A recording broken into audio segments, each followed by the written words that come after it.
Okay, welcome everybody. And I wouldn't say good morning as it is here in the UK because it's in the evening in Australia, and I see we have Australian representation there. Great to see you. Lots of familiar faces popping up on the screens as everybody starts to join the session. Tidy up the hair, that's right, that's nice and neat.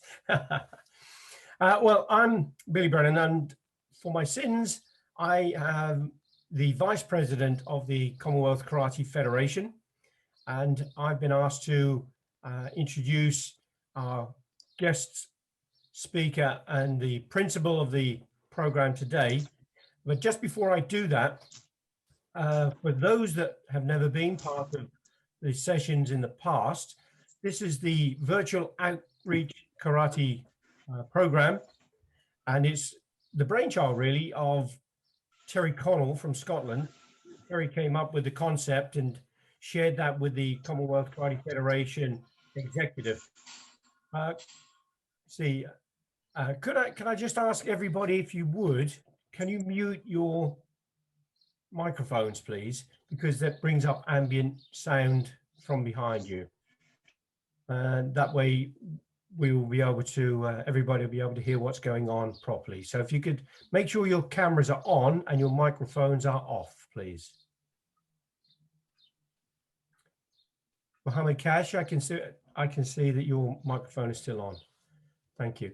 So the Virtual Karate Outreach Program, as I said, the brainchild of Terry Connell from Scotland, he shared that with the Commonwealth Karate Federation, and we as an executive then considered that and felt it was absolutely in keeping and spot on, as we say here in the UK, with regard to the ideals that surround the Commonwealth Games Federation.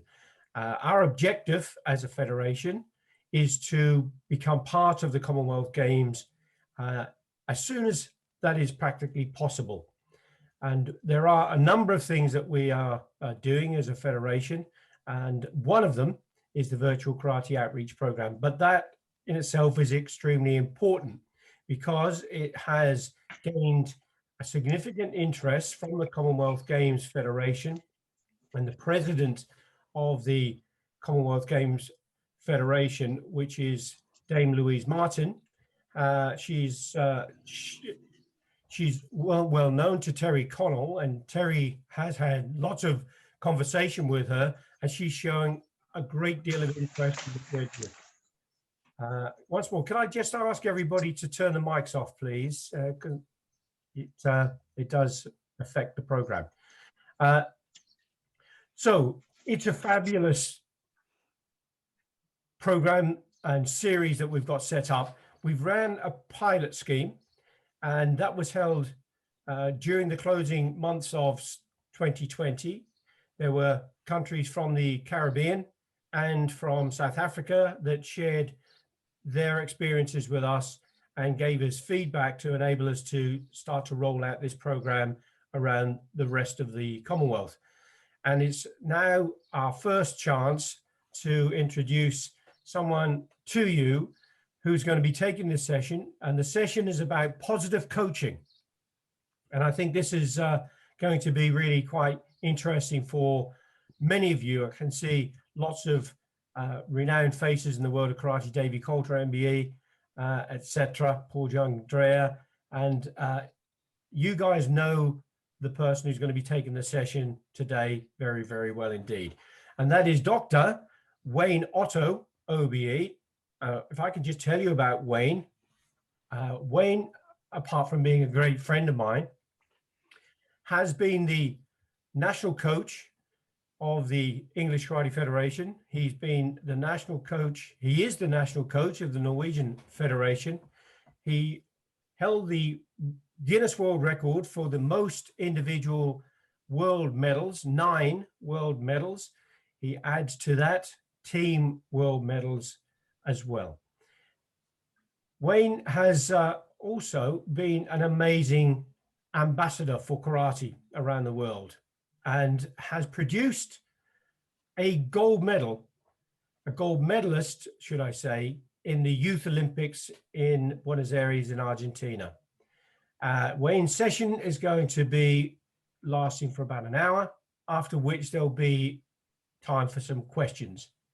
And I'll ask you at that point to raise your hand if you have a question to ask, and then we can invite you to put that question to Wayne, and hopefully you'll get an answer that's going to satisfy your interests.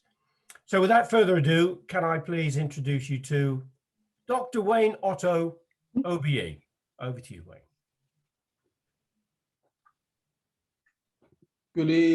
I would say good evening to some of you, but it's still good morning, really, isn't it?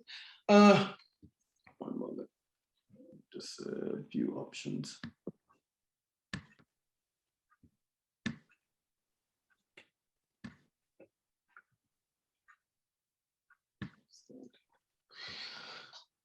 Good morning, everybody. Good morning. As Billy has mentioned, I'm taking the first session. I have to first say I'm very honored to be involved with this this movement, and quite, you know, very, as I said, very honored to be able to present my view of positive coaching to all of you. I'm just going to go forth into my presentation now. And hopefully, as Billy said, I'll be speaking for about an hour. I hope I don't bore you all to sleep with my drone and my voice, but here it goes. So, right, so just bear with me.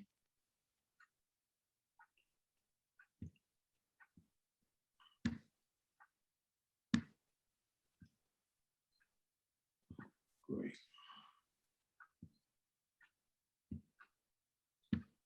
Yep, we can see that, Wayne. Okay, so everybody can see the first slide, yes? Great. Okay, so as we've mentioned before already, this is the Commonwealth Karate Federation presents the virtual outreach program, and the session that we have at the moment is the positive coaching. Okay. Of course, you've already been introduced to me, presented by myself. Quite self-explanatory, really. The doctorate, where you get the DR from, was an honorary degree conveyed to me from the University of Kent for services to karate, and my OBE was awarded for the same thing as well. I am a holder of multiple world and European titles, and I do have an extensive knowledge of coaching, being mentored by one of the best coaches in the world, Tiki Donovan, OBE.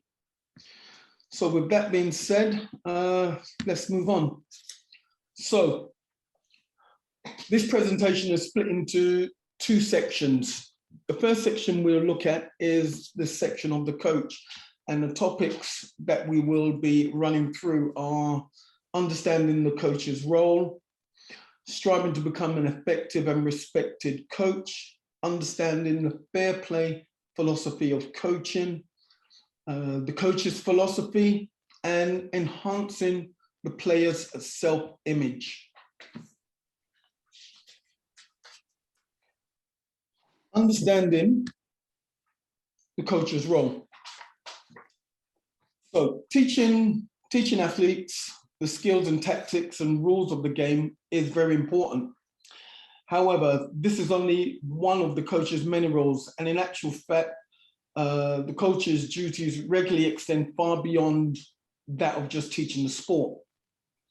Coaching is not just about improving the physical performance of an athlete, but as a coach, you must always remember that while the physical skills you teach your athletes may only be used for a short period of time, the attitudes and values they develop towards themselves and others will stay with them forever.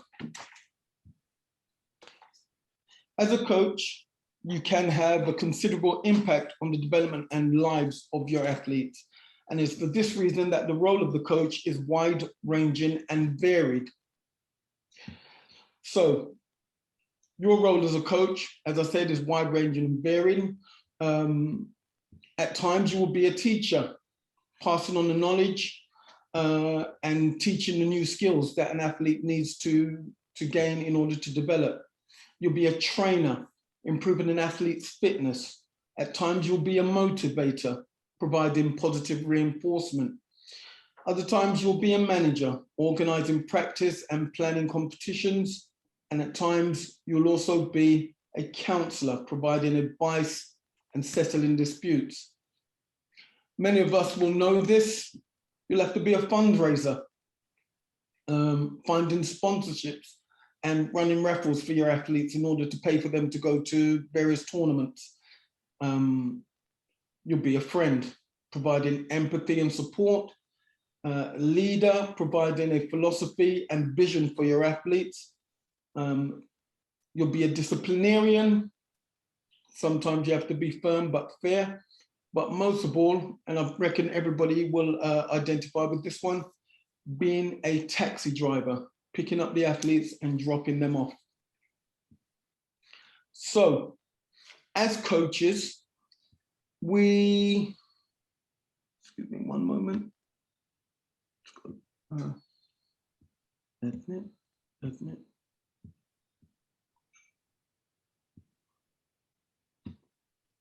As coaches, we should strive to be an effective and respected coach.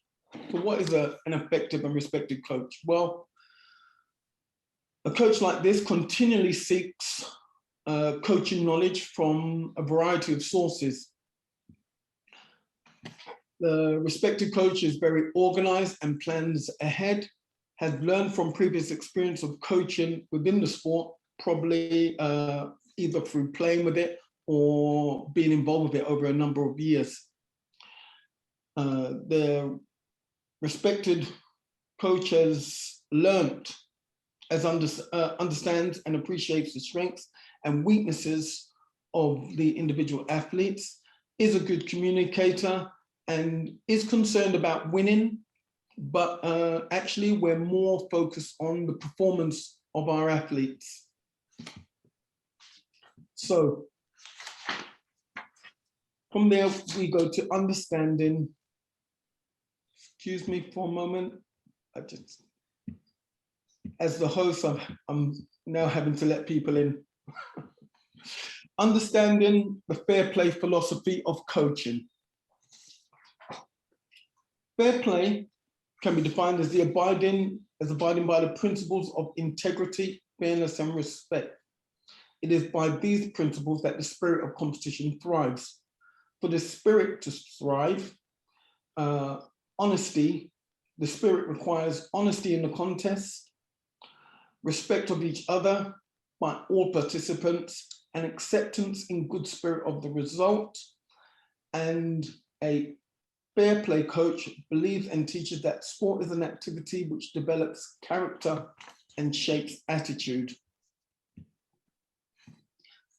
As a coach, your fair play aim should be to help your athletes develop a positive self-image, promote respect for the rules, officials, and their decisions, promote respect for the opponent, encouraging a constructive attitude towards competition, develop a sense of dignity under all circumstances, provide an equal opportunity for all to learn skills, and to encourage these individuals to continue their participation in the sport. Coaches, basically, we have a considerable amount of influence on the lives of our athletes, especially young players. So your role is not only to teach the skills of the game, but also how to win with dignity and to lose with grace. And to remember that sport is actually meant to be fun. So, coach's philosophy. Every coach should have a coaching philosophy. Your coaching philosophy is a set of values and beliefs that A, governs your actions, helps you to make decisions, and sets your priorities. Your coaching philosophy should be based on the ideas formed from your own personal experiences, opinions gained from knowledge you acquired over the years within the sport and in life, and is also based on your hopes and aspirations for the future. Your coaching philosophy will reflect what you believe is your role as a coach and will help set the tone and atmosphere and attitudes during training and competition. In developing an effective coaching philosophy, you should consider the following question.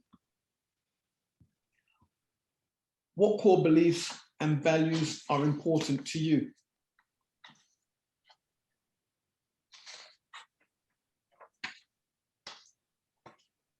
In being able to answer the question above, you may find that in developing your own coaching philosophy, you will almost certainly employ some of the coaching values listed below, such as honesty, be truthful to yourself, accountability, taking ownership of one's thoughts, behaviors, actions, and performance, commitment. When you're committed to something, you accept no excuses, consistency. A consistent person does what they say they're going to do. Reliability, for example, having a consistent environment for your athletes to develop. Integrity, know and do what is right. Respect, treating others the way you want to be treated. Responsibility, taking responsibility for one's actions, words, and performance at work. All decisions based around your athletes and your life in general should be governed by the values that you hold most important.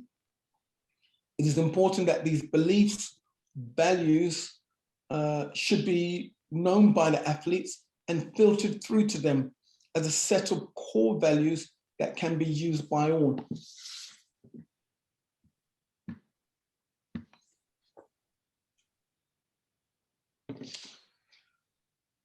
Enhancing the athlete's positive self-image. In connection with your coach's philosophy, it is the coach's role to promote and enhance a positive self-image amongst the athletes. Self-image refers to how people see themselves. This is influenced by the individual's environment, their life experiences, and also by the reactions of others. For example, their peers, parents, and in this instance, you, the coach. Therefore, as an important role of the coach, an important role for the coach is to be aware of their athletes' self-image, to encourage them and to ensure they feel good about themselves. It has also been shown that self-image can have a direct effect on an athlete's performance. So, what can I do as a coach in order to improve this? To achieve this, coaches need to be positive with their athletes and to communicate this effectively, using verbal and non-verbal language. Making positive comments, gestures, ensure you are, when making positive comments or gestures, ensure you are sincere and realistic. The athletes will recognize this and appreciate this. In addition, be consistent in your expectations. All the rules apply to all of the athletes. And remember also that children's self-esteem must stand aside from their own sporting performance. Whether the child plays well or badly, wins or lose, they are still unique, worthy people, and the coaches must always make this clear. Above all else, accept that your athletes are individuals. Be aware of their feelings and take an interest in their lives outside the dojo. Feeling accepted should never depend on their performance in sport.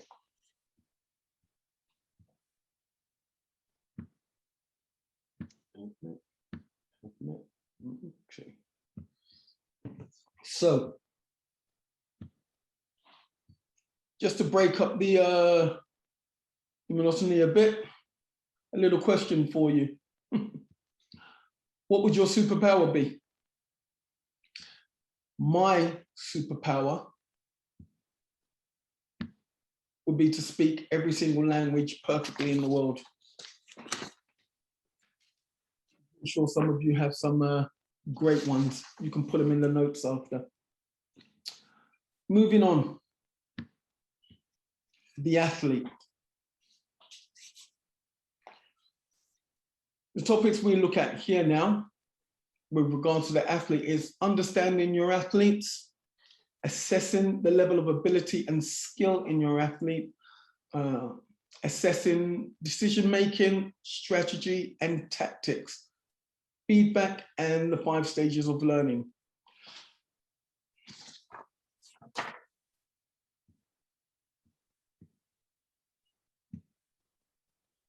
Understanding your athlete, which is the big question. When trying to understand what type of athlete you're coaching, there are a few characteristic traits and elements that you may have to take into consideration. Gaining this knowledge of your athlete will take some time and is usually acquired through conversation, shared experiences during training sessions, at tournaments, and during social activities. Having a better understanding of what makes your athlete tick and knowing what actions to do and what things to say at the right time will not only produce the best performance for your athlete, but you will also gain a stronger connection between yourself and the athlete. Trust is always an important part of the relationship, and for most part, gaining the athlete's trust is key to building a strong athlete-coach relationship. So how do we do this? Well, before we begin to understand our athlete, we need to take into consideration these 4 things: personality, commitment, temperament, and values.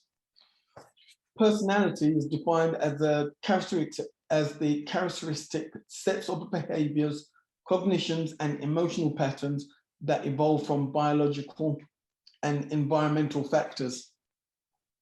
Commitment, understanding why an athlete is committed to a particular task is also important sometimes, but making a commitment involves dedicating yourself to doing something, to dedicating yourself to something like a cause, or in this case, karate or sport. The temperament, a person's temperament, this is formed from infant, and believe it or not, never changes. It simply develops over time. Temperament remains consistent and serves as the means to help you determine how you would react in certain situations. It is a way for the coach to recognize consistent personality traits. And as we mentioned before, your values. These are the things that you believe are important in the way that you live and work.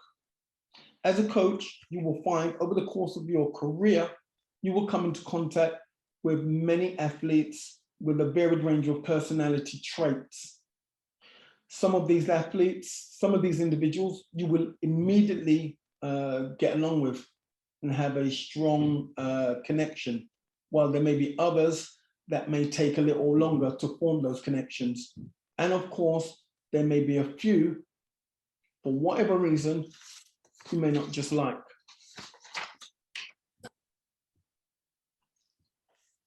No matter who the individual is, you must always remain professional.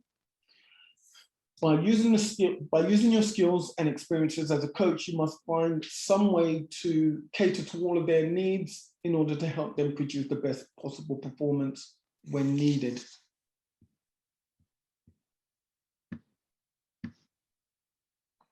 So, how is this done?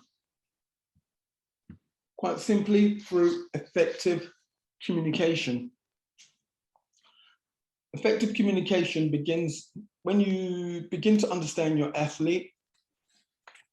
Beginning to understand your athlete is normally achieved through dialogue and effective communication between the coach and the athlete. The following describes some important tips that will assist you in communicating more effectively with your athlete. So, things that could help you communicate to your athlete. such as your demeanor. What I mean by that is dress appropriately, have an open and positive and enthusiastic approach to coaching and going, and when you're interacting with your athletes. Acknowledgement. This one I found to be quite important. Greeting your participants warmly by name or by physical acknowledgement and taking the trouble to pronounce the athlete's name correctly. Also, making sure that when they say, when the training session is finished, also saying goodbye and making an acknowledgement that they've trained is also something that they appreciate as well. So try to do that as much as possible as well. Positioning. In the coaches, when you're positioning in the coach's situation, ensure that you can see everyone and that everyone can see you. Body language, adopt a neutral posture facing your players. Also watch the athletes' faces and gestures for clues on how they're reacting to what you're saying to them. Eye contact involves looking at your athletes in the eyes. Looking at your athlete in the eyes shows sincerity and confidence. However, be aware that eye contact may not be appropriate in certain cultures. Voice speak. Speak clearly and use words at a level your athletes understand. For example, athletes who are new to the sport will not understand sport-specific jargon. Vary the tone of your voice. Excuse me.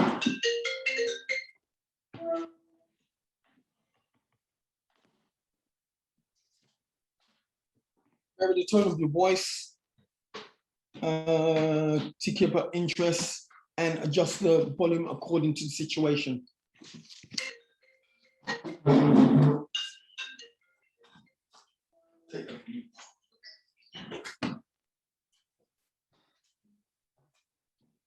Sorry about that. Listening. Be a good listener is an essential coaching skill. Listen carefully to the athletes' questions and comments and respect their views.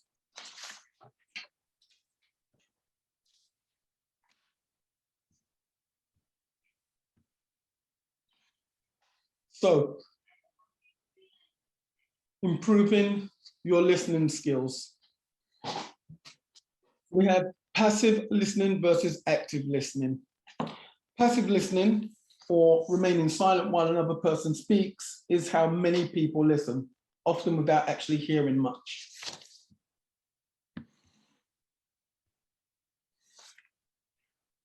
While passive listening can be appropriate at times, it doesn't guarantee understanding, nor does it build a relationship or any empathy with the sender.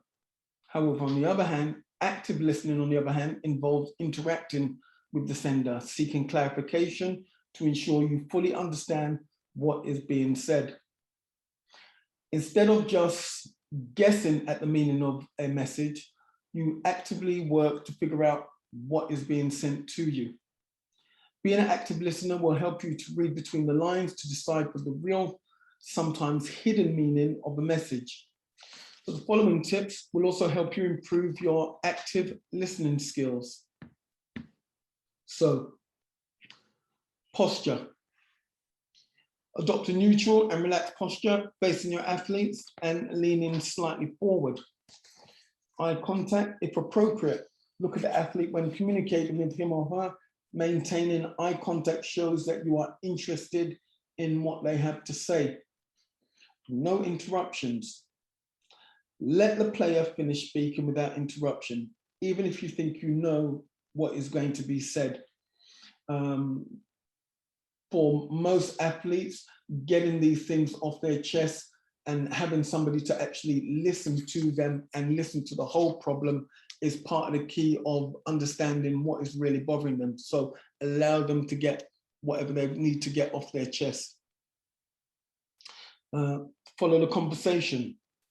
Again, show that you're following what the player is saying by nodding your head and making verbal affirmations such as yes, I see, every now and then. Repeat what is said in your own words to ensure that both you and the athlete understand what is being said. At times, seek clarification. Ask questions if you don't understand or if you require further clarification about something that has been said to you. And obviously, what we're trying to do when we're having a conversation with our athletes is to search for the real meaning behind what is being said rather than focusing on the details.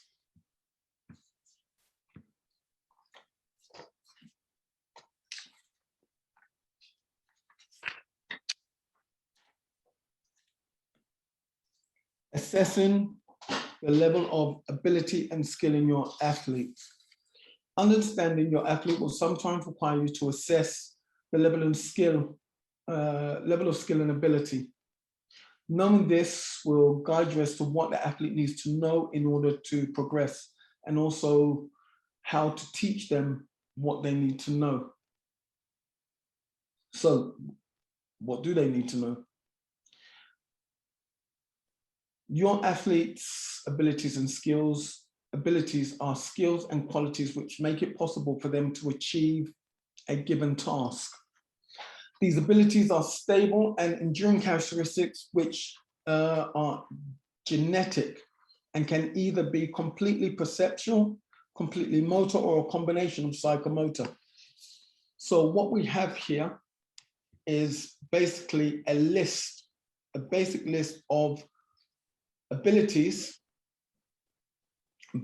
which can easily be assessed. So when we look at coordination, this can be assessed by basically putting together a combination of 2 or 3 movements and seeing how the athlete performs these movements in a rhythmic fashion. Flexibility, again, this can be easily assessed by various flexibility tests such as sit and reach, stand and reach, or the shoulder flex test. Balance, this again can be assessed by using balance balls, balance cushions to see how capable your athlete can perform whilst balancing on these objects. Muscular power, this can be assessed by using the vertical jump squat test or the long jump test. And muscular endurance.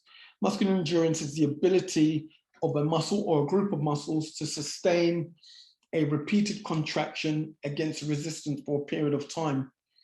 Basically, the greater the muscle endurance, the more reps you can do. All of the tests are simple enough to implement and require just a bit of imagination and creativity from you as the coaches.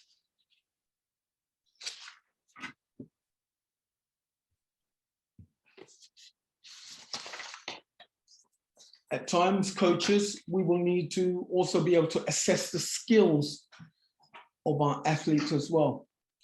The athlete's skill is a learned ability and is a learned ability to bring about a predetermined result with maximum certainty. An athlete's skill is therefore the combination of the athlete's ability and knowledge, which allows them to complete a task to a high standard. So skills, for want of a better word, are learned. They are permanent changes in behavior. They are aimed at achieving a goal. They are fluent and aesthetically pleasing. So this is where us, the coaches, must use our knowledge and experience to influence change in our athletes.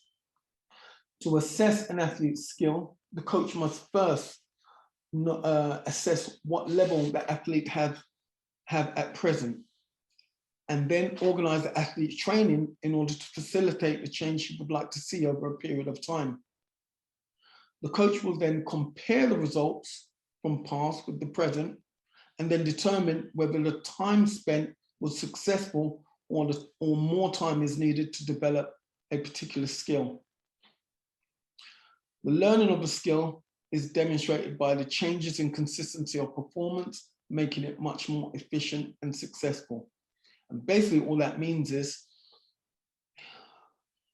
before we can decide where we want our athlete to develop to, we've got to understand exactly what level they're at first. And in assessing what level they're at, assessing what level they're at, we can then devise a training plan, maybe over 3 months, in order to develop a particular skill or ability. After that 3 months, we can then look back to see if the changes that we wanted to see have been made. If they have been made and it's aesthetically pleasing, then the time has been well spent. But at the same time, if it's not quite there, then we can extend the period of learning so that we can make it exactly how we want to see it. The techniques that you're trying to implement, you will know whether they're good enough depending on the consistency of how often or successful they're able to complete the task or technique. And in doing so, you can make the decision as to whether you can move on or spend more time on a particular skill. And that's basically all that means.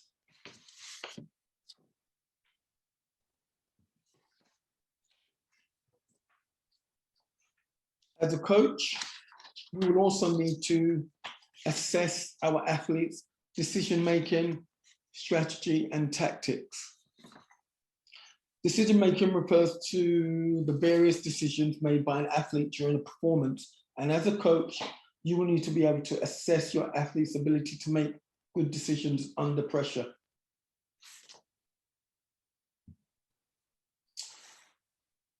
In addition, you will also need to assess their strategic and tactical ability, along with how we relay feedback back to them in order for them to progress and improve.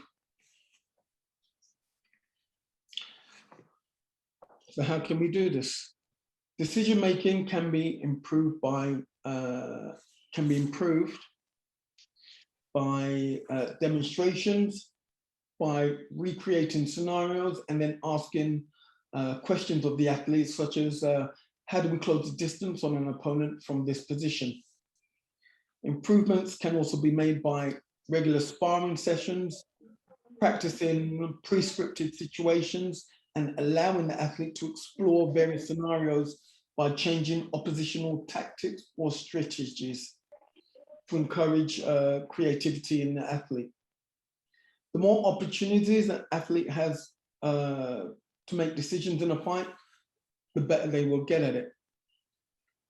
As I said, in order to improve decision makings in athletes, we provide them with demonstrations, create more scenarios, recreate scenarios, give them sparring sessions and pre-scripted situations in order for them to explore and be creative.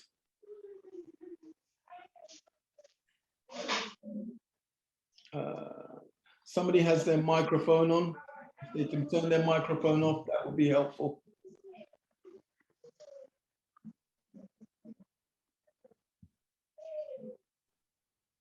Strategy and tactics. Strategy is the overall method used to achieve the goal, normally winning the competition. This includes what situations an athlete finds themselves in and what they should do in a given situation. Whereas tactics are more about gaining an advantage over the opposing player, normally connected with fighting instincts and decision making.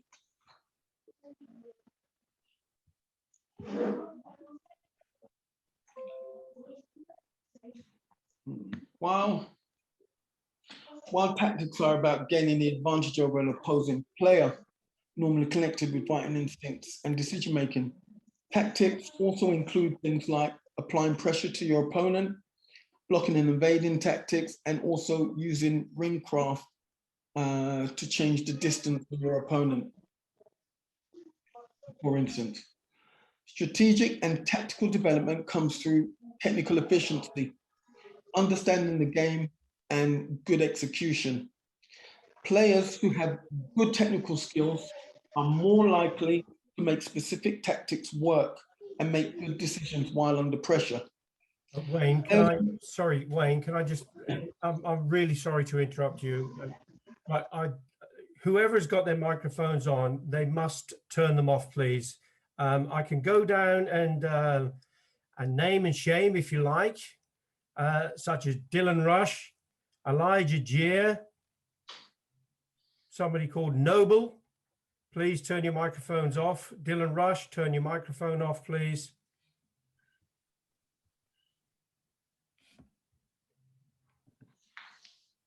Shima Bhatta from India, turn your microphone off, please.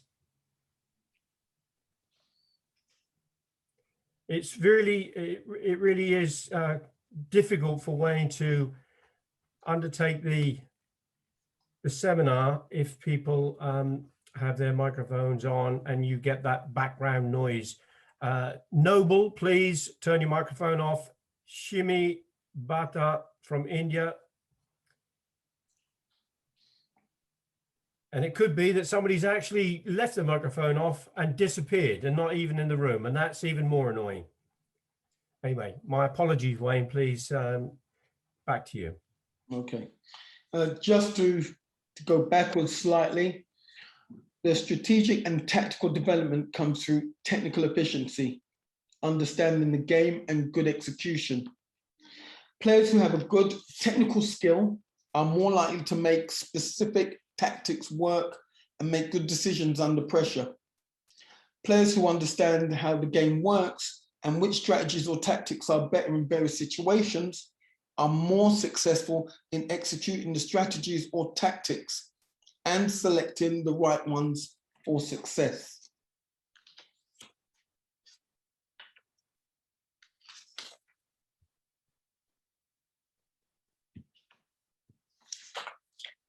Feedback.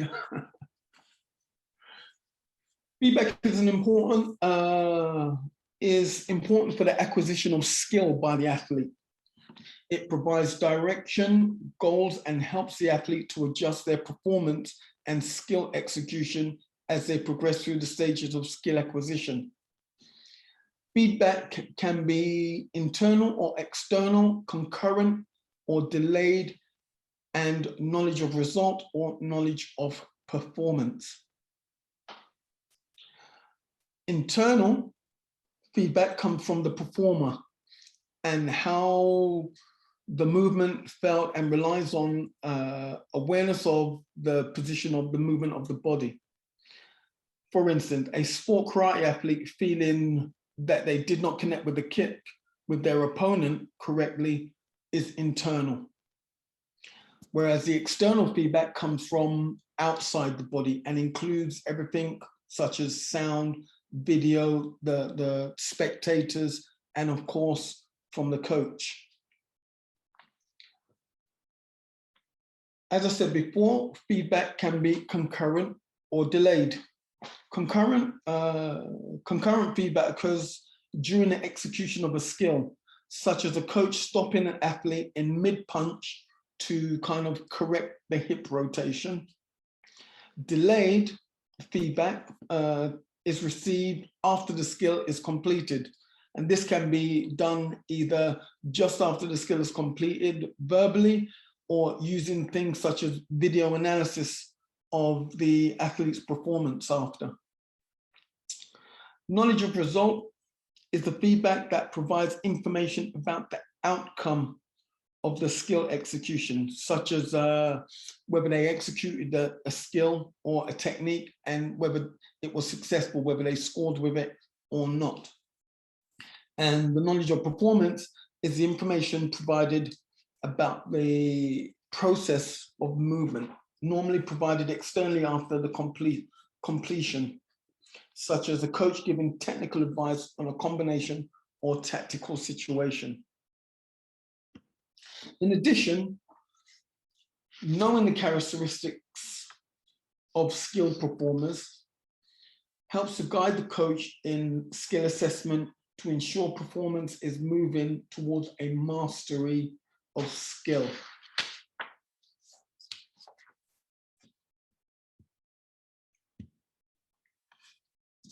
This brings us to our next stage of learning, which is something that I think is quite important for coaches to understand. And this is what we call the 5 stages of learning. Student to coach.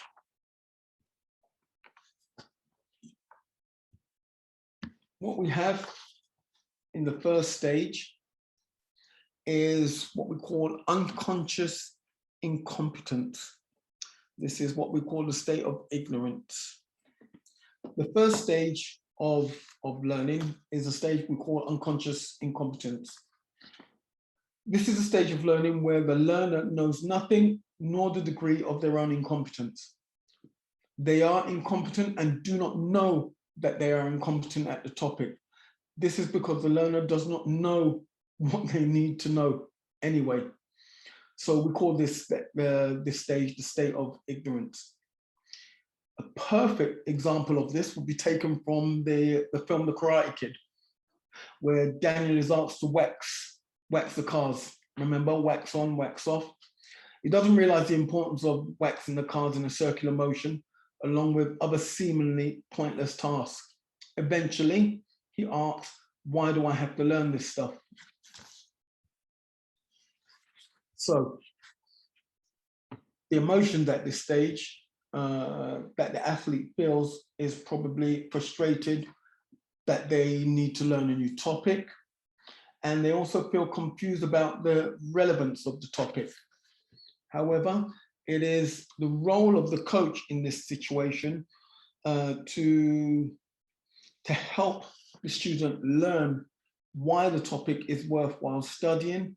And it is also a good idea to try and spark interest and motivation into your athlete at this stage, because this is when they'll probably need it the most. Stage 2 is what we consider as conscious incompetence. And this is where the long learning curve comes.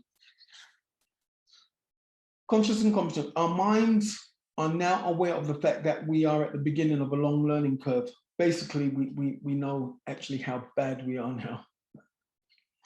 This can be a motivating stage because the learner knows that there is something they need to learn and they want to go about learning it.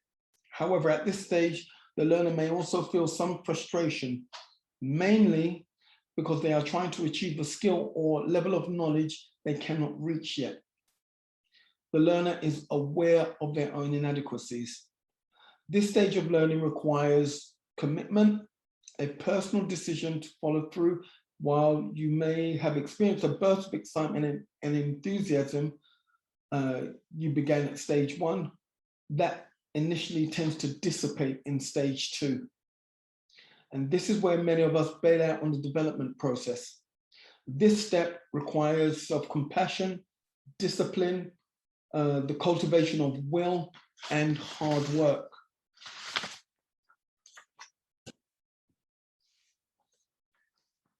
At this stage, the student may feel frustrated at their incompetence at the task that they'd like to learn. But at the same time, they probably feel a little bit more motivated to learn because they know that they're on this learning process and they now know what they need to learn. The only other thing is that they're probably unsure about how to go about learning the topic. For this reason, it is the role of the coach in this stage to help the student develop their skills. The coach works hard to help the student develop their skills. The coach will provide a great deal of support and modeling to help the students until they can achieve a point where they can do the task on their own. Teaching strategies like guided practice, direct instruction, and modeling can help the student in this process. The next stage we come to is conscious competence, able to do the task unaided. When students achieve conscious competence, they're able to do the task on their own and without a coach's support. However, they still need to focus very hard on the task to minimize mistakes. Their abilities are not yet habitual or built into their reflective memory. So to reach this stage, the student must first welcome or at least work through the uncomfortable feelings that accompany conscious incompetence. At this stage, the student will have observed their progress, their confidence will have grown, and they feel somewhat competent in their ability. For example, a learner driver who knows the theory behind driving and has a few hours underneath their belt, but still has trouble changing gears and needs to repeat under their breath the steps when they follow starting and turning off the car.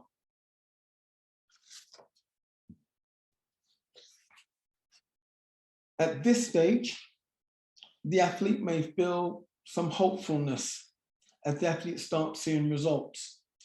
They are also more determined to get over these last few hurdles so that the techniques or whatever they're learning becomes more second nature than anything else.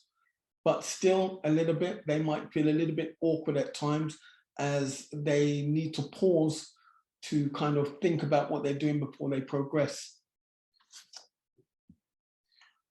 It is the coach's role at this stage to provide ample practice and experience. These are necessary for reaching the upper stages of learning. So we require, the athlete requires many hours of repetition and the opportunity for the athlete to practice the skill over and over again. So all we're doing is reinforcing what they've learned and basically repeating it over and over again until it becomes automated for them.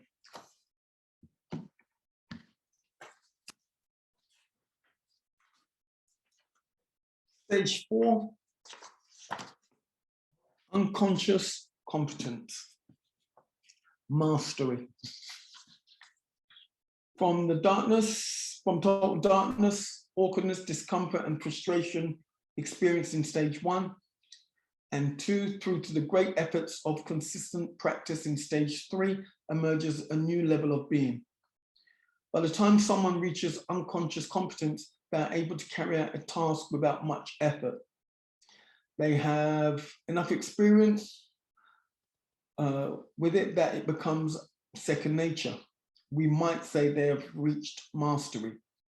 With unconscious competence, a conscious focus is no longer needed to perform a skill effortlessly. The automatic response allows us to enter and absorb thoughtless state, often called being in the zone or in the flow.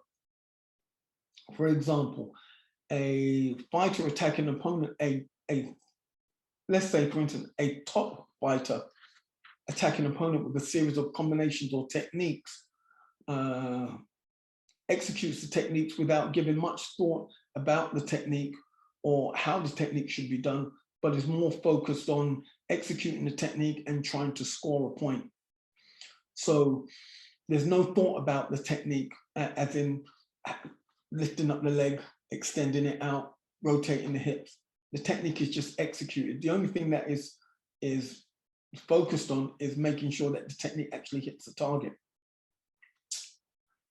When people are unconsciously competent, we often refer to them as entering to what we call flow state.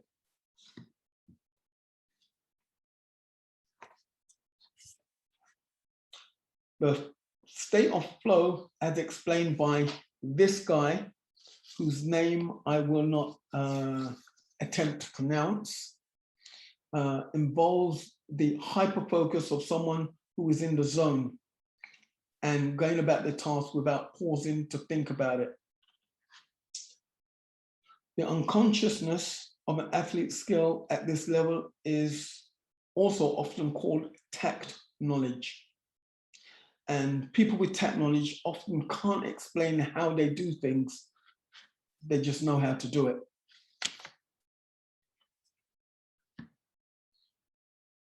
And that is the 4th level. Recently, over the years, they have added a 5th level. And the 5th level is conscious, unconsciousness, competence. And this is the educator's stage, the coach's stage. And for many of you who are listening today, the coach, that means you. The fifth stage has been added in recent years by educational psychologists. It is a stage that involves the ability to reflect upon a task and start dissecting how to educate others on how to complete the task. This is the educator's stage, the coach's stage, and once again, I mean you. This stage requires a return to consciousness of how they do a task. However, it's not consciousness based on uncertainty or lack of habituality in stage 3. Instead, it is a stage in which the practitioner can critically reflect on how they do things so well, unpick their strategies to teach them to others. For example,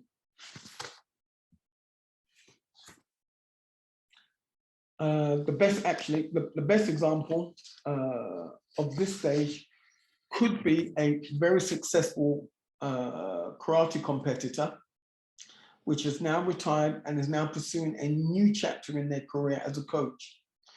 Their aim is to now pass on their knowledge and experience to other future athletes. So basically, the role of the coach at this stage is that the athlete becomes a coach, and their job is to break down their skills into explainable chunks to educate their students. That is what your role as a coach should be now.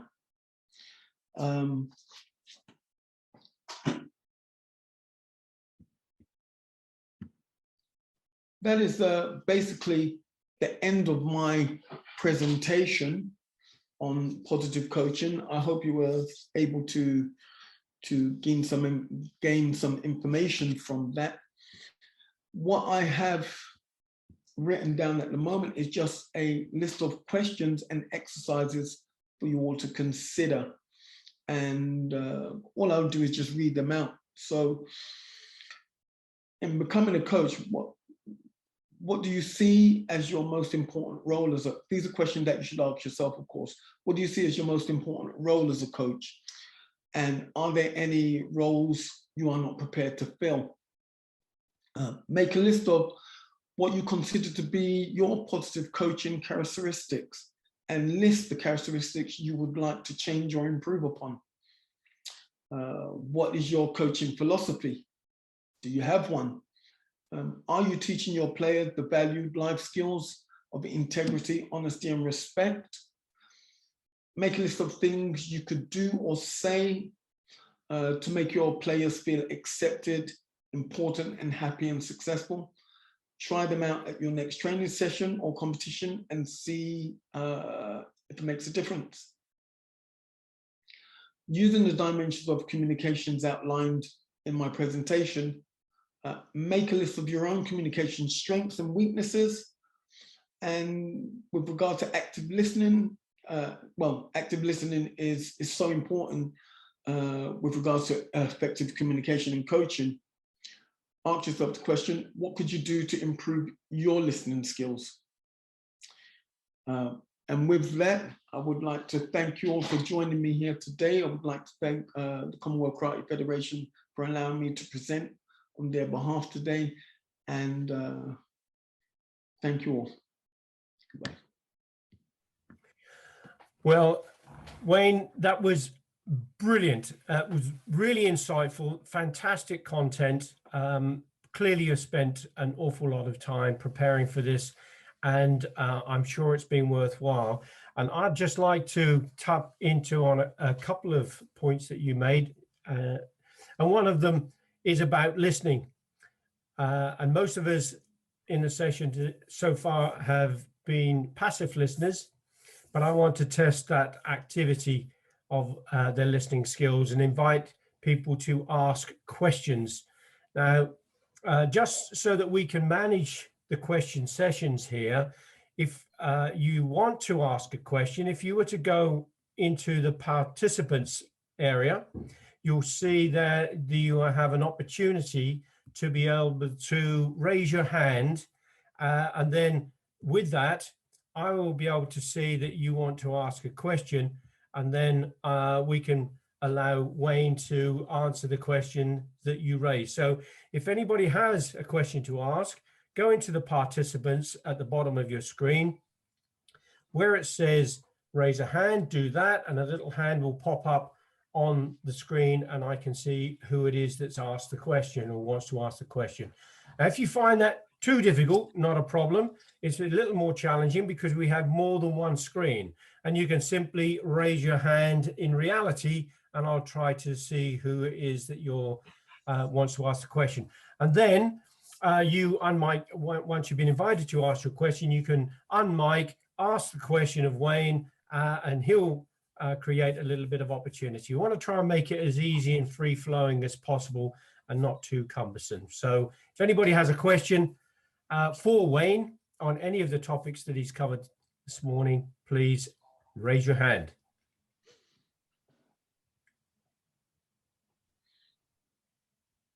Billy, we do have a question that's come in from Ezra Jean-Baptiste. Ezra, do you want to ask your question?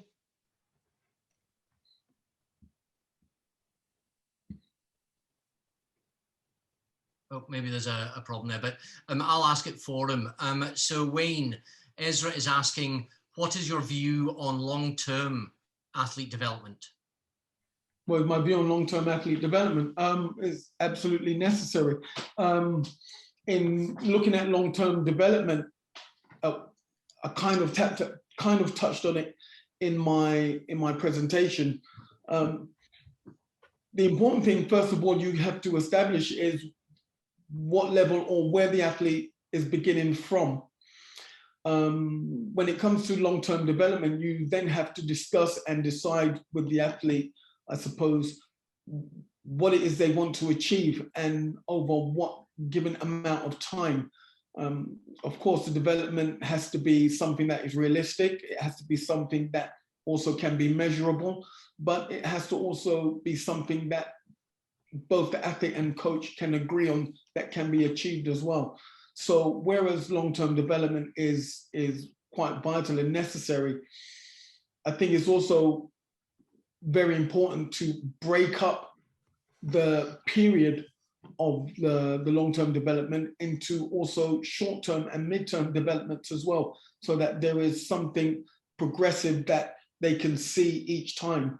You know, if you don't have those short-term development goals as well, it can be quite frustrating for an athlete to look so far ahead and think to themselves, God, I've got to get all the way over there. Whereas if you have these increments of short-term goals and points whereby you can see the progression going forward, not only is it a highly motivational factor for the athlete and the coach, but it shows that everything is moving in the correct direction. So it is an absolute important that athletes have long-term development plans.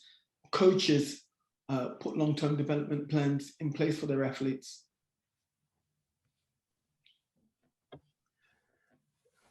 Thank you for that, Wayne. There is another question that's come in.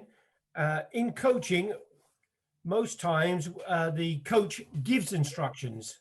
And this question is asked, when should we invoke the listening skill with regard to coaching? And this is from Mart. It depends. It depends whether you're in the dojo or whether you're coaching on the line during a match.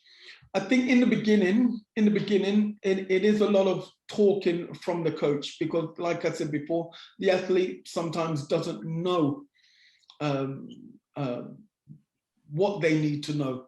So the instructions definitely have to come from the coach. As time goes on and the skill level of the athlete starts to grow and the experience of the athlete begins to grow, then that's where the dialogue starts to change. And I suppose the perfect example of that would be my experience when I first came to Norway. We didn't have a lot of, we had a lot of raw talent, but they were vastly inexperienced and the technical ability of them was quite poor. So in the beginning, it was very much a spoon-fed situation where you do what I tell you to do, you do it how I tell you to do it, and you execute it in these situations. You give all of the commands.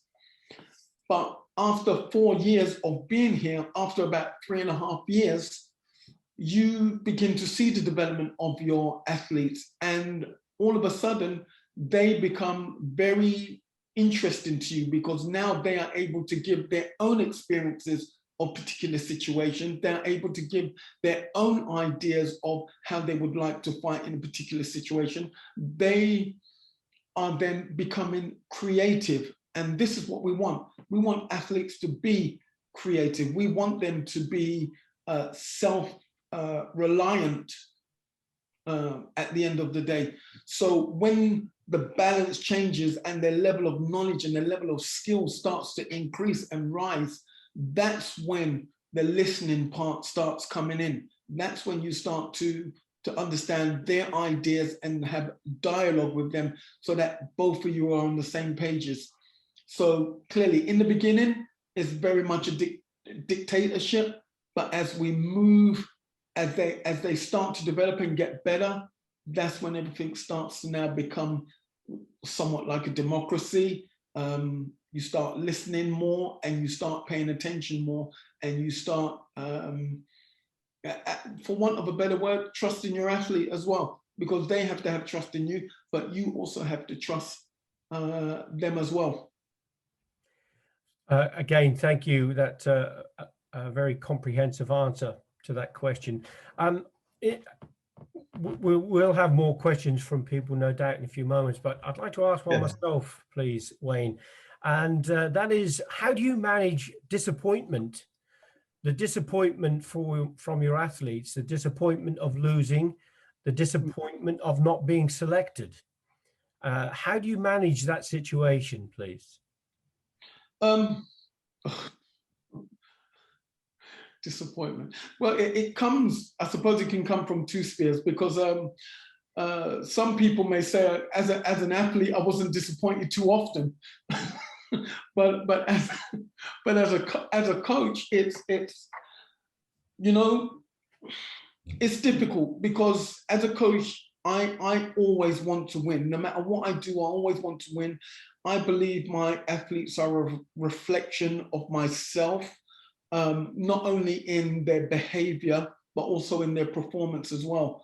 And sometimes you got to remember that as a coach, you are disappointed, but you can never be more disappointed than the athlete. And I think so long as you try to keep that in mind, no matter whether you have a good performance or a bad performance, I think the main thing is that we as coaches support our athletes. And don't get me wrong, it doesn't mean that you have to accept this. It doesn't mean you have to accept a loss or accept disappointment, especially at not being selected or anything. I'm not saying that you should accept it, by no means, no. But being able to deal with it in a constructive manner and look at every situation as a learning opportunity, a point of reference to learn something and to go away and progress and develop something against that, is what we're trying to do. And even to the point where, you know, I have won multiple titles. I mean, a lot of people would say after winning 3 world titles, where's the motivation? And to be honest, it was quite easy for me. And this is why I try to teach my athletes is don't spend too much time looking backwards. Look forward to the next thing. Look forward to what you can improve. So what I try to install in my athletes and in my dojo, part of our coaching philosophy, is this idea of continually looking forward to improve your performance. And that's it. So whether we win or whether we lose, we're always looking forward to improve our performance. And in keeping it with that, it kind of, we feel the disappointment, but a couple of days later, we're moving on again. Thank you very much. There I got a question. Yeah, sorry to interrupt, Billy. Oliver, could you go ahead with your question, please? Yes, thank you very much. First, I must congratulate Coach Otto for a wonderful presentation. My question is, which other sports that you think is complementary to sports karate athlete development generally? Which sport apart from karate? Because, for example, in cricket, some cricketers find golf will help them with a particular skill. And in boxing, some will find table tennis helping the eye coordination. So I'm asking, and for in the terms of karate, which sport you feel that is complementary to a karate athlete development generally? That's an interesting question. And my honest answer to you would be, I actually don't know. And the reason I say that is because after the age of 16, I actually only did karate. I often thought that sports like fencing might be of some help, but I think because karate is a sport that involves so many different dynamics, such as speed, agility, reaction, and things like this. We in ourselves are quite unique, and because we need all of these skills, it is not so much about the different sports that we can use to aid our karate. It's more about the different training methods and regimes that we can implement in order to enhance our ability in karate. So, for instance, sprint training. This would obviously enhance, your speed of attack. You could say table tennis because, yeah, there's a lot of reaction there. Circuit training, a lot of agility training, SAQ. So I don't think it's so important for my athletes to focus on what other sport they need to do in order to enhance karate, but more importantly, look at different training regimes and different aspects of other sports that they can use in order to complement what they're doing. Yeah, I hope that answers your question. Yes, I'll go with that. Thanks. The main thing, I think the main thing, Oliver, is as a coach, try to be creative. Try to be creative and make it interesting. And yeah, sometimes, you might bring out a basketball and say, yeah, we're going to play basketball. A lot of agility there. Move in, slide would move in, accuracy. So even that. Okay. Thanks, Wayne. There was another question has come in, and it relates to when you've got an athlete that's very good in training, does everything really well in training, and then is not able to perform in competition. What experience have you got of that, and how have you handled it?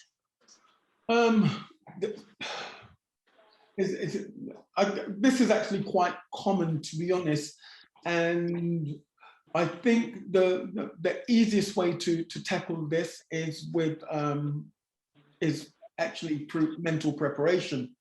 This is more of a what we call an anxiety problem more than anything else. And I think athletes that are able to manage their anxieties and have a certain amount of mental toughness, I suppose, are able to handle pressurized situations more than others.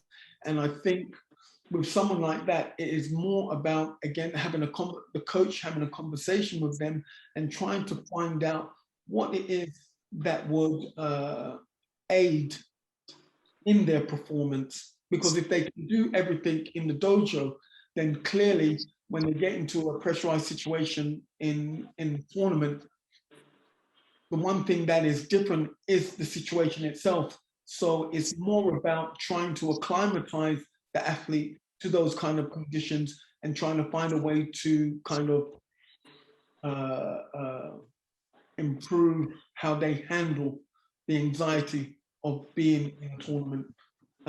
Basically, they have to learn how to control their arousal level and try to get the best out of that situation. And obviously to make them understand, you know, if you lose, it's actually not the end of the world. You know, life will go on. So relax and just try to perform to your best. Okay, thanks. Alton, do you want to ask your question, please? Hi guys, you're all right. Hopefully you can hear me properly. I can. What I wanted to ask, Wayne, thanks for the session, by the way, excellent. I like what you said around feedback and setting targets, but also the importance of putting a time frame on it. Like for me personally, I almost feel like it gives a chance for the athlete and the coach to kind of reassess whether the development they're looking for has actually amounted to the targets that they set. Do you find as a coach that actually putting a time frame on the development is a motivation for you as well? That's one question I have. So do you find that putting a time frame on an athlete's development needs is useful from your own perspective? But also, you also feel that there is a benefit to not overloading the athlete with too many development needs at once? Absolutely. I'm not too sure whether I find that the time frame motivational or not, because I am so engrossed and ingrained in the process of an athlete's development that time slips away. I'm a big fan of repetition, repeating things over and over again, and because obviously I want it to get to the level of unconscious competence whereby the athlete is able to execute techniques without giving thought.